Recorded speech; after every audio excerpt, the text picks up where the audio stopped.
সময় মুড়ি জল খেয়ে গেছিলাম, আর সেরকম কোনো কিছুই খাওয়া হয়নি। ওখানটায় গিয়ে একটা বাপুজি কেক খেয়েছিলাম, সেটা তো তোমরা সবাই দেখেছো। এখন বেজেছে 1টা বাজতে 10 মিনিট বাকি আছে, তো ভাবলাম তাড়াতাড়ি করে খেয়ে নিই। রান্না করেছে শাশুড়ি মা, তো কী রান্না করেছে চলো দেখি। সাদা ভাত আর মাংস আমি মাত্র 2 পিস নিয়েছি, আর যদি খেতে ইচ্ছে হয় তো নেব, না হলে নেব না। এই যে মাংস রয়েছে এখানটায়, সাথে একটু স্যালাড কেটেছি, একটু পেঁয়াজ নিয়েছি। বেশি কিছু করতে পারিনি, কারণ অনেক বিভিন্ন কাজ থাকে, আমি তো শুধু রান্নাটা করি। তো তাহলে হয়তো 2-4টা রান্না হতো, কিন্তু যেহেতু একা সব কিছু সামলে করেছে তাই একটা রান্না, তো এটা দিয়ে আজকে চালিয়ে নিতে হবে। বেশ করে ঘুমিয়ে গেছিলাম, আর ঘুম থেকে উঠে দেখছি বাড়ির সামনে নাগর হচ্ছে। চলো নাগরটা তোমাদের দেখো। একদম সন্ধ্যা হয়ে গেছে। তোমাদের কয়েকটা কথা আমি বলবো বলেছিলাম, যে কেন ডাক্তারের কাছে গেছিলাম এবং কি হলো, ডাক্তার দেখালাম কী জন্য এবং কি বললো। অনেকেই তো আবার সুখবর ভেবে বসে গেছো, তো সবাইকে তাই জানাবো বলেই এলাম।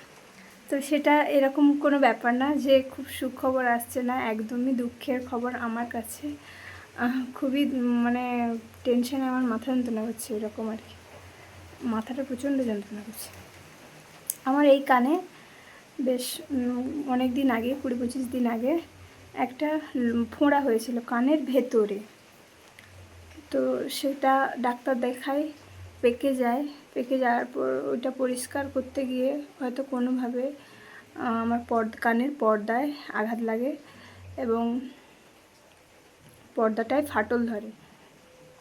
তো বেশ কিছুদিন আমি বুঝতে পারতাম না যে কান দিয়ে আমার কেন বাতাস বেরোয়, বা নিঃশ্বাস যখন আমি জোর করে ছাড়ি তখন কান দিয়ে কেন বেরিয়ে যায়। আমার মাথায় এইটুকু আসেনি যে পর্দা যদি ফুটো হয় তাহলে বেরোতে পারে, আমি অতটা ভাবতেই পারিনি। তারপরে এই ইদানিং 4 দিন খানিক আমার কানে ঝিঝি পোকার ডাকের মতো আওয়াজ হচ্ছিল। আমি সেটাও বুঝতে পারিনি যে মানে এইসব কোনো কারণ হতে পারে, কারণ আমার এরকম কোনো আইডিয়াই ছিল না যে কানের পর্দা ফেটে যেতে পারে।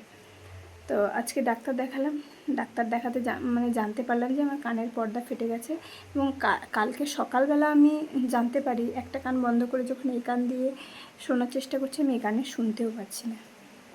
তো হ্যাঁ, এটা কোনো কী বলবো, তোমরা তো ভেবে বসে আছো যে কোনো সুখবর আসছে, আসলে না, এটাই আমার মেন সমস্যা। আমি এখন বাঁ কানে শুনতে একদম পাচ্ছি না, ভুল কথা, পাচ্ছি মানে খুব জোরে শব্দ হলে তখন এইখানে অল্প শোনা যাচ্ছে, কিন্তু আমি যে এইভাবে কথা বলছি এই কথাগুলো আমি কিন্তু শুনতে পাচ্ছি না।